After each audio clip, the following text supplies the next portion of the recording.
Here's the keyboard, sort of ready, almost ready to fit the pallets. Now, there's one job I'd have to finish here first, which is to remove the remaining bits of glue from the ends of the levers. I've done a lot of them already. I'm using the scalpel for this and just trimming down the side of each lever. There isn't any glue underneath. It's been applied after the pallets were fitted, so all I've got to do is just tidy up the tops.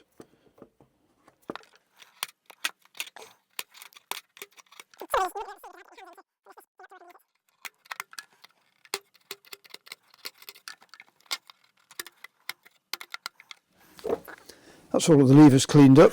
I'll just brush the little bits of debris out of the way, because you don't want things stuck underneath the pallets, because that can prevent them from sealing properly. So, 2 stages to this. First is just putting the pallets in position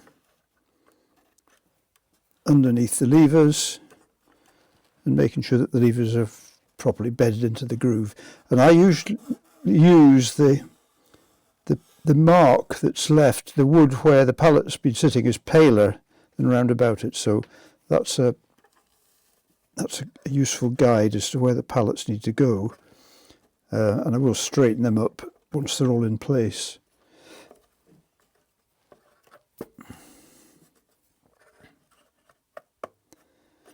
So we just place those all in.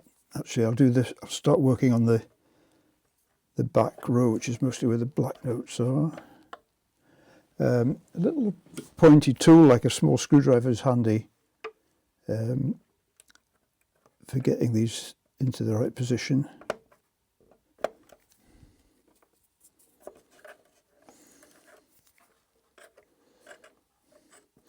And although this is a small piano accordion I'm working on, the process for a melodeon is exactly the same.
And that's the last one placed. Now, I usually like to just get a straight edge and use that to get all the pallets lined up. It helps to make sure you haven't got any holes partially uncovered. Harder to do for the back row of pallets though, but it makes it look neater. And then if you look underneath, now there's a quick test you can do at this point, which I can't really do on camera. Oh yes I can, is to shine a light. I usually just hold this up to the ceiling light, but if I shine a light, see I've got a bright light here, underneath there, I can't see any light around the edge of those holes, so I think we've got them in the right places. Doesn't mean they're guaranteed to be airtight, because one of the pitfalls of doing this job is that if the lever isn't pressing down on the centre of the pallet, if it's pressing down more on one end, then the pallet doesn't sit flat. It can actually kick up slightly at the end. That's got less pressure on it. And I suspect there might be one or two of the back awkward pallets that might be true of. But I think we'll fix them in place and then just test them, and if there's any that need to be adjusted, we can do that later. So the next stage is to use some hot melt glue to fix the pallets. Now, using the hot melt glue gun to fix pallets is one of those jobs where it's possible to make a big mess. And a few tips: don't buy the cheapest hot glue gun you can get. This one I think cost between £20 and £30. It heats up quite quickly, and the key to getting a good job is to get the gun and the glue coming out thoroughly warmed up. If you try and do it too soon when the glue's still stiff, it gets messy. It doesn't stick. You get it in the places you don't want it. You get long strings, threads drawn out when you take the glue away. I'll show you another tip for dealing with that as well. Oops, I've just dropped a bit. I've just dropped a bit of glue on here.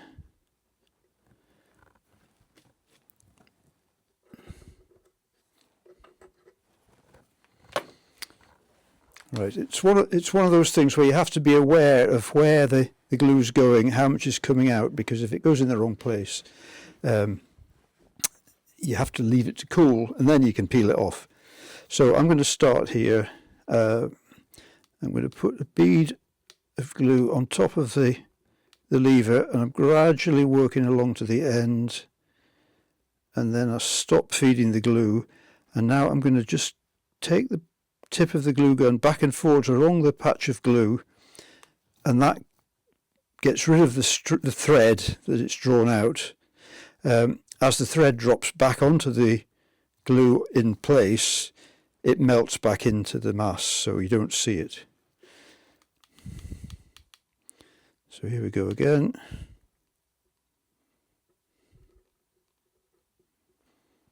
And then back and forwards to break the strand.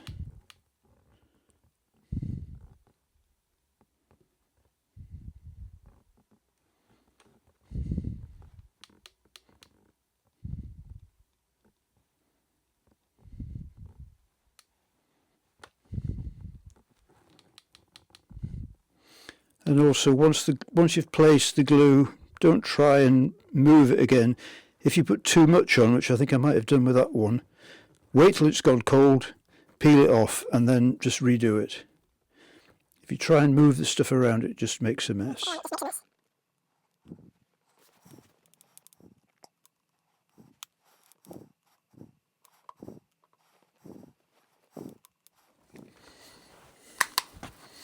I like to do jobs like this with the thing I'm working on my lap, because that way I'm not reaching out, and I can lean on bits. It just gives you more control. So you can't see quite as much on camera, but it makes it easier. Now I've made a strand of glue there.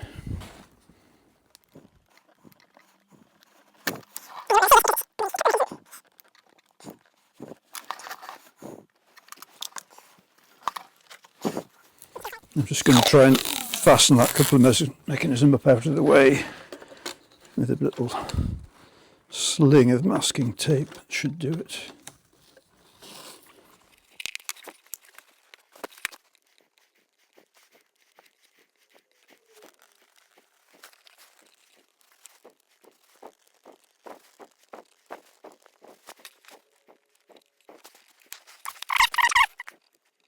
Usually much easier on melodeons. There's less in the way because they don't often have a couple of switches at the front like that. So that's all the pallets in place. I've got a couple of strands here. I don't know where they came from, but I think that's all. So we can let that down, and then I'll leave that to cool.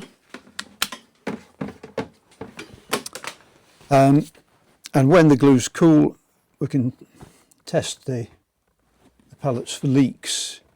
And I have a little device here for testing them. This is my pallet and pad tester, originally made for testing concertina pads, but it works for this sort of thing as well. It's just it's a piece of nylon, roughly turned, hole drill down the middle, a little spigot left on the end there, and a bit of gasket material around it, so that that will fit over one hole, and then I can blow through it. I don't think I can get on the camera to show you that, but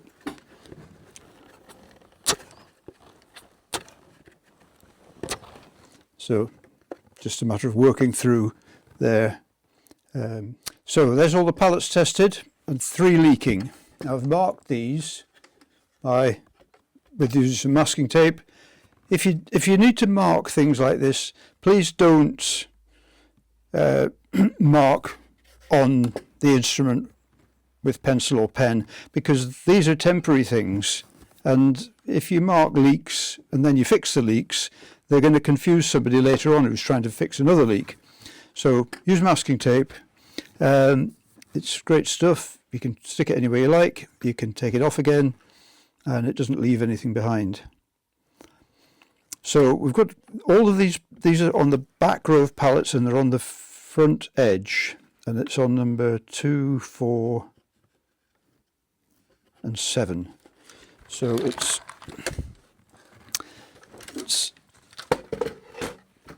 here, here and here, and it's just that this edge of the pallet is slightly higher than this one, and I don't know if that shows up, but I can see if I press on there, the front edge of the pallet moves a little bit. If I press on the back, it hardly moves, certainly much less. And it feels firmer. That one's quite pronounced movement. And so that you always get a little bit, but that's definitely not quite sealing. So there's 2 ways you can tackle this. You can actually peel the glue off, reseat it, but probably the reason why it's not sitting is that the bend on this lever isn't quite as where it should be, and the bit of the lever that's contacting the pallet is down here, whereas it should be in the middle. So what I'm going to do is just slightly bend this lever to correct that. And for that I'm going to use some bending irons, if I've got ones that fit. Now bending irons are a very useful thing when you're working on pallets and levers.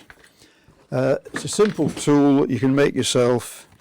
This one's made from piece of tool steel with a square notch file in the end, and there's a slightly different sized one at the end, because that notch needs to fit over the pallet, over the lever, but it needs to be a fairly good fit, a close fit, not loose. And that one's too small.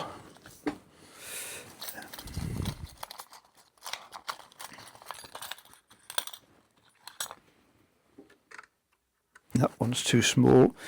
I think I'm probably going to have to enlarge one of these, because these are thicker levers than I usually do. Ah, there we go. We've got one that fits. So it's the second pallet. It's this one. So it just fits over the lever there, and just bend ever so slightly.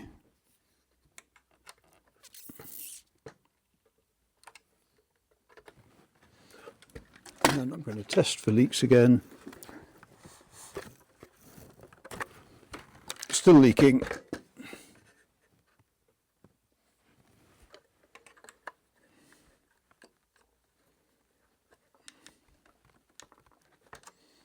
They're quite chunky levers, these, so they take quite a bit of effort to change the shape. Still leaking. So, and the other ones are really awkward to get to because there's a couple of mechanisms in the way. So I'm going to go back to plan B. I'm going to peel off this hot glue and I'm going to try again.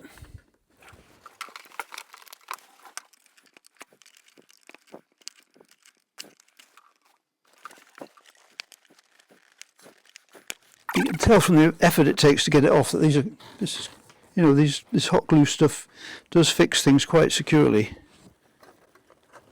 So it's 2, 4.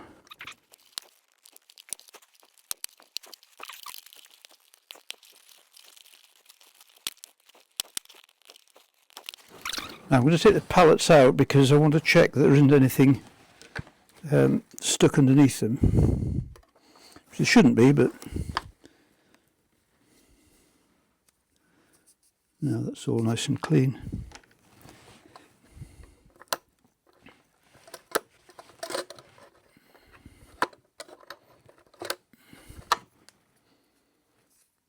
Yeah, nothing there that shouldn't be. And that one's all clean too. Check the wood hasn't got any defects in it, because sometimes with plywood, fondos, bits of the wood can drop out and make holes, but that's all fine. So it's just down to the shape of that lever. Probably also combined with the fact that the pallet is slightly thicker now because the new facing is a bit thicker than the old one was. So I'm just going to put that in temporarily, and now I'm going to test the pallet. And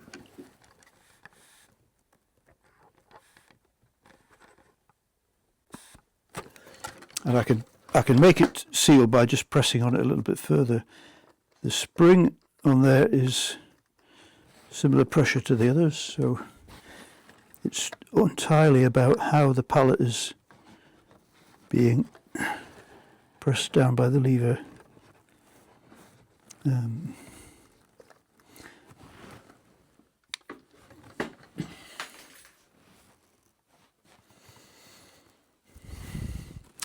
The lever is actually bearing on the wood just here. So I'm actually going to take the pallet out and just shave a tiny bit of wood off so that it's this part of the lever that bears on the wood.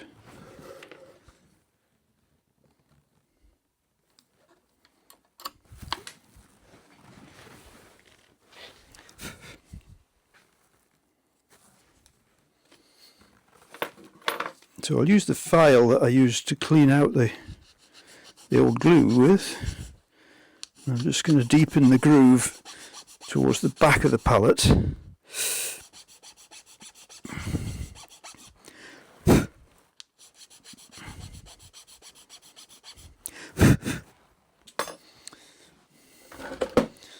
that back in place and test it before sticking it finally.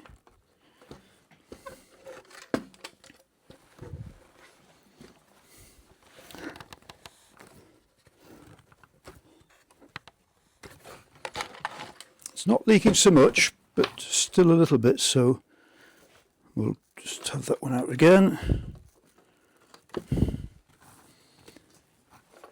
and take a bit more off.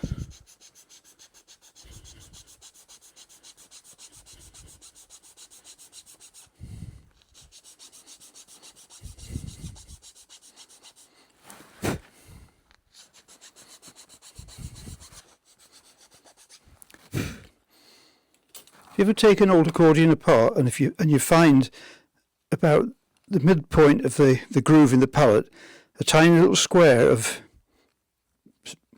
material, sometimes it's celluloid, that's there because it's like a bearing pad for the lever to rest against so that it is pressing in the centre of the pallet.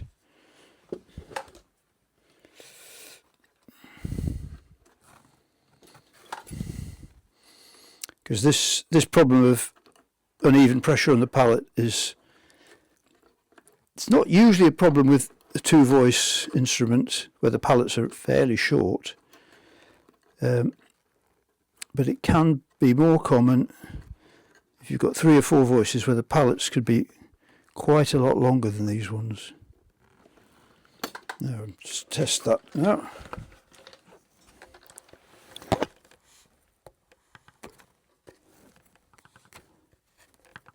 And that one's now airtight. So, oops.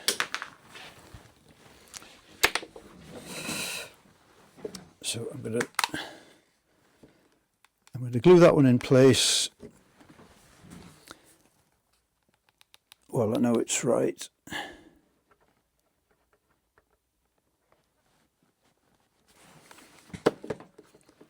I'm just going to put a tiny bit of pressure on there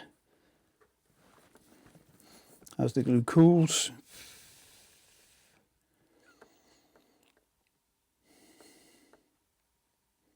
So I'm going to go through the same process now for the next pallet. I'll just put it in place first of all and just check that it is still leaking, that there isn't something we've inadvertently fixed. I'll take the marker out for that one now because it's fixed.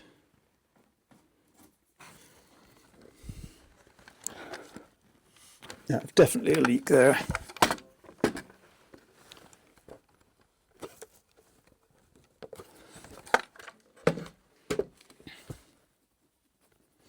I'm going to try something else here, just for illustration. Sometimes you can get away with just simply pressing down on the leaky end of the pallet while applying the glue. So let's try that. It might not work, but it's worth a try. And it just shows another technique you might be able to use if you get this problem.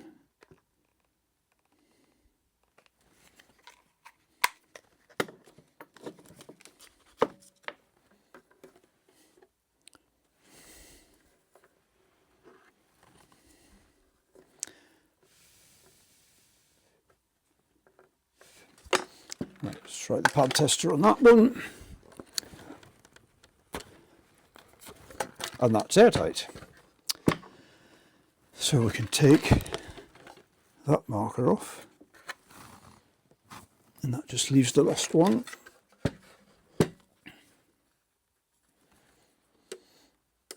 Just gentle pressure on the front end of the pallet.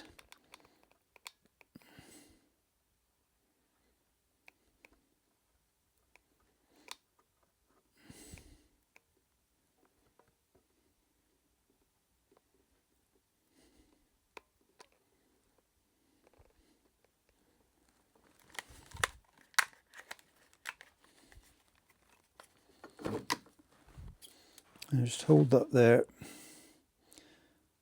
while the hot glue hardens.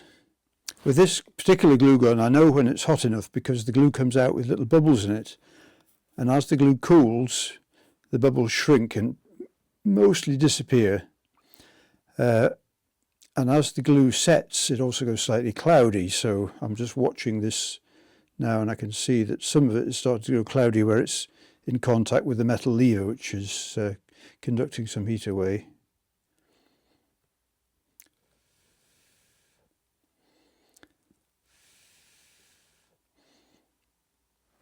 Yeah, there's a bit of cloudiness all through now, so it's airtight. So, pallet's all fixed. So it's the next day, and we're going to reassemble everything.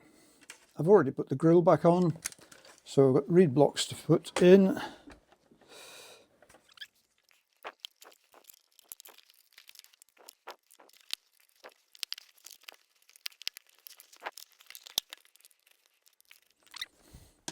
Reed blocks back in.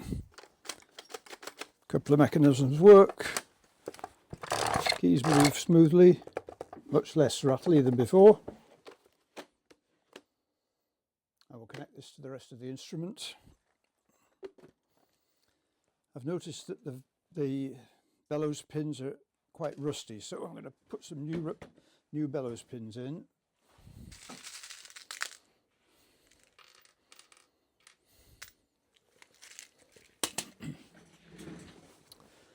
Nice shiny new bellows pins. Old rusty ones act like little files. Every time you take them in or out, they wear the holes, make them bigger, increase the chance of air leaks.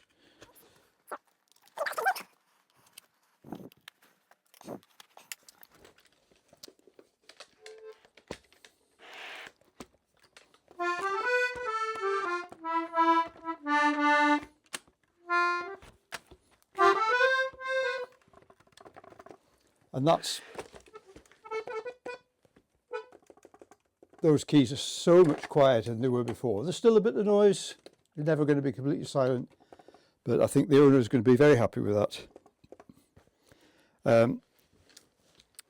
So that's the job done.